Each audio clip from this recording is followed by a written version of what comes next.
Ruan Mei will soothe her enemies in their final moments, and today I'm gonna tell you how to build her best. My name is Juice, and let's get into it. So, what is the main goal with building Cake Woman? Well, break effect, and more break effect. All of her major buffs scale off of it. Now, while this naturally puts break effect sets at the top of her choices, I'm gonna recommend 4-piece Hackerspace first. If you're able to get all the break effect you need in substats, then this is easily her best 4-piece option. It supports her whole team with speed, and her ult can trigger it since it buffs her allies. Not to mention the 2-piece giving herself speed. Really nice for helping her achieve ideal speed breakpoints. But if you're struggling to reach her break effect breakpoints, then look no further than 4-piece Watchmaker's Legacy. The 2-piece gives Ruan Mei herself 16% break effect, making her easier to build, and the 4-piece will give all allies, including Ruan Mei herself, 30% break effect for 2 turns every time an ult is used on allies. And since Ruan Mei's ult has buffing properties, this'll work on her. Great stuff. It's also best in slot in Ruan Mei's best team of Firefly Break. 4-piece Thief of Shooting Meteor can also help with break effect issues. Its 2-piece also provides Ruan Mei with 16% break effect, with the 4-piece giving her a further 16% break effect unconditionally. Ruan Mei also gets 3 energy back every time she weakness breaks an enemy. Mix and match sets include 2-piece break effect percent along with 2-piece speed percent. You can also run double break effect percent for a free unconditional 32% break effect percent, but at that stage I just run Thief as it does the same thing with the additional benefit of energy on top. In terms of 2-piece string and orb sets, 2-piece Talia is going to be my immediate recommendation. 16% immediate break effect is a wonderful stat stick, and once you reach 145 speed, that's 20% more. A 2-piece that encourages building both of Ruan Mei's best stats. 2-piece Keel is ideal if you already have enough break effect on your Ruan Mei. Do note that you'll want to get 30% effect res on her as well to take proper advantage of this. 2-piece Fleet is going to beat Keel and DOT teams where they much prefer attack percent buffing over crit. Also a nice everyman 2-piece in general. It's going to be better than Keel and Firefly teams because of Firefly's attack to break effect conversion. 2-piece Von Wank's ERR is very nice, but the advanced forward is more of a specific thing that'll only really be useful if you're trying to pull off specific rotations for zero cycling. 2-piece Penacony as of now only has places in Jingliu and Misha teams. Here's the difference between using Keel and Penacony in a Jingliu team. ERR is nice too. Main stats are very simple. Go for HP or def percent, speed, HP or def percent, and ERR percent. You can use a bulky orb so you can keep Ruan Mei alive easier.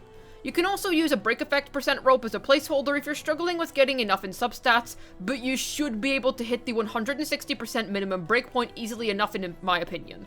But yeah, break effect percent as a rope will be fine, but do note that since Ruan Mei's burst is so incredible, you really do want that ERR percent.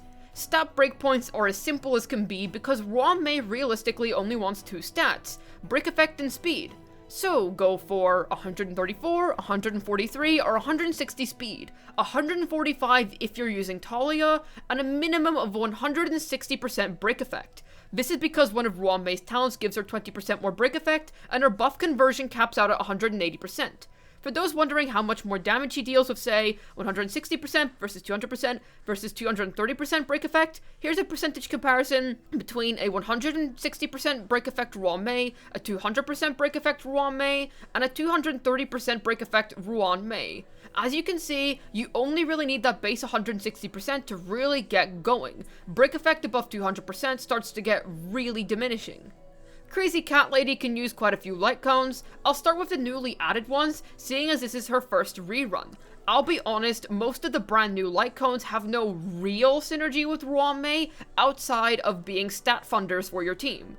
Dreamville Adventure. My problem is that Ruan Mei's rotation will be skill basic, so ult-based characters are doomed. This Lightcone will pretty much only be good if your main DPS does a ton of basics. Might be fine in a Jingli or Blade team, but I don't see it as worth the hassle. For Tomorrow's Journey is just unviable. Don't use it. Ruan Mei does not deal damage traditionally, nor is she a DPS in any way, shape, or form.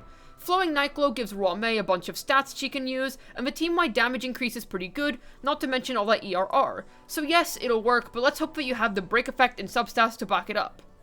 I don't like Earthly Escapade on Ruan Mei. Yay, crit damage on the break character. Also, it'll be garbage in DOT teams, keep that in mind.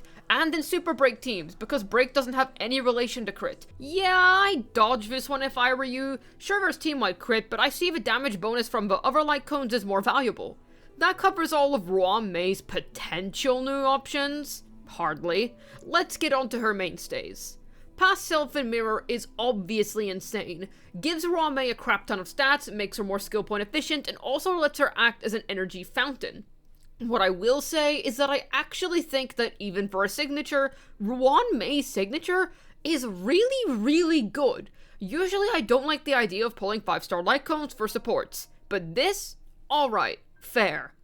But then you also have a really crazy budget option in Memories of the Past, S1 or S5. It is one of my favorite Ruan Mei choices.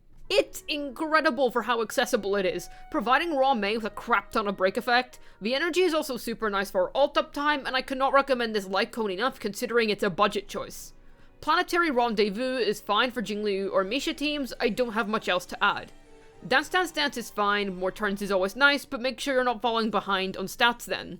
Carve is pretty much the Widzif of this game, but I think the RNG nature of the buffs hurts it. I'd go for something more consistent because the attack percent buff would be far more favorable over the crit damage percent buff, for instance. Not great for a paid option, but it works.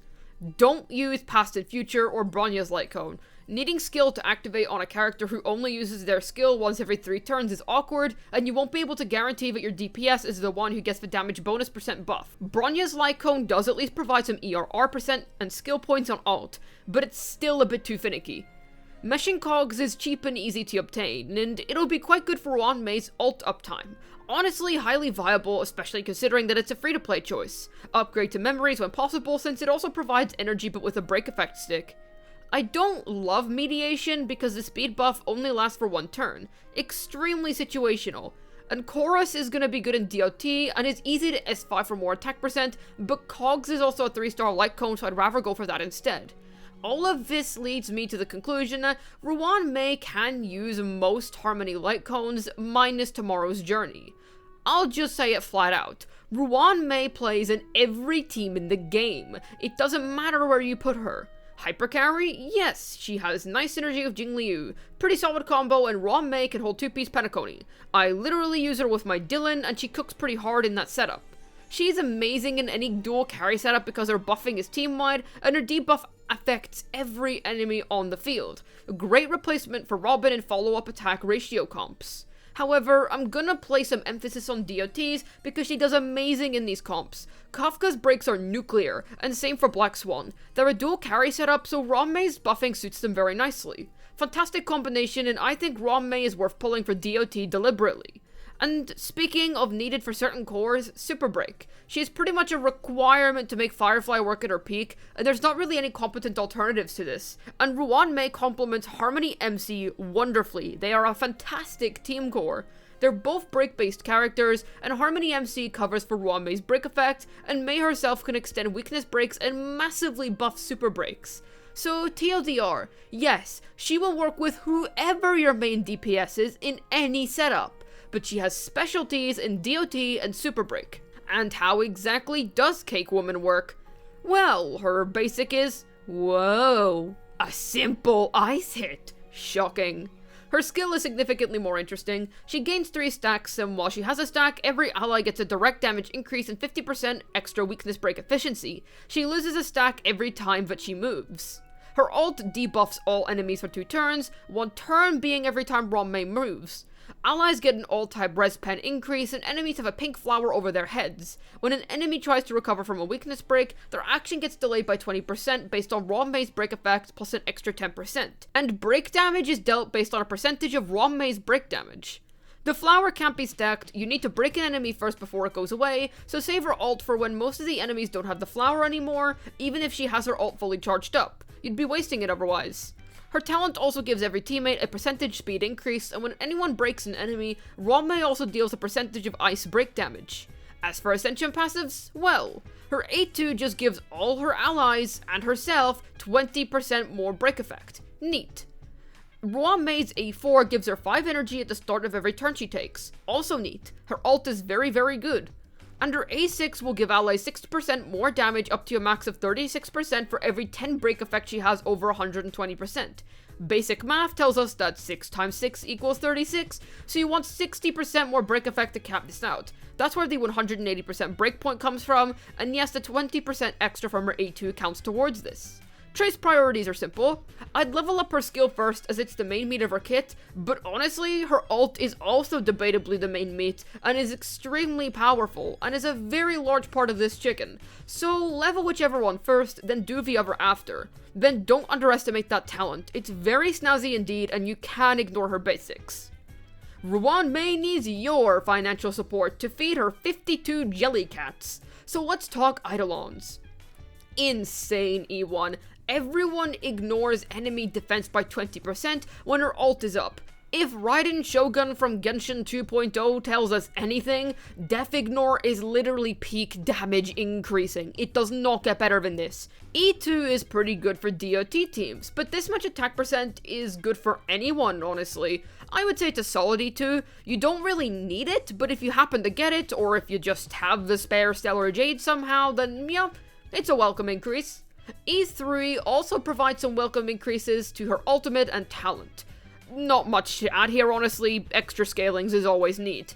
This E4 is just okay, since it's not that big of a deal buffing-wise. Fine for Ruan Mei's damage, though. And E5 upgrades your skill and basic. Skill is very nice, basic not so much. Her E6 will make Ruan Mei do a ton more damage and increases her ult up time. Good stuff, though I think better E6s exist out there. E4 also gets a lot better with this Eidolon. I'd ignore getting that one on its own if you're not chasing E6.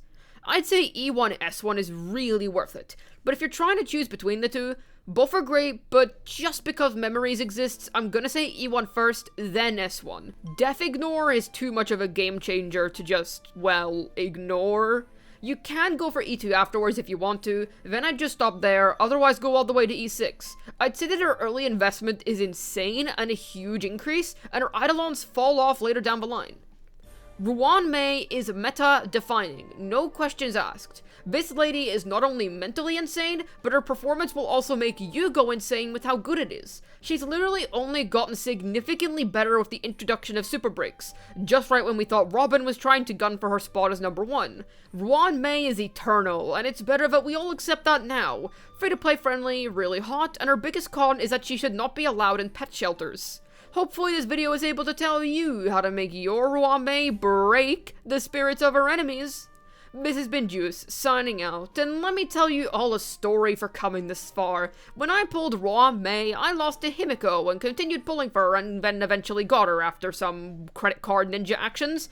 I was eating Charlotte cake while doing so, which is like this creamy, delicious cake with grapes in it.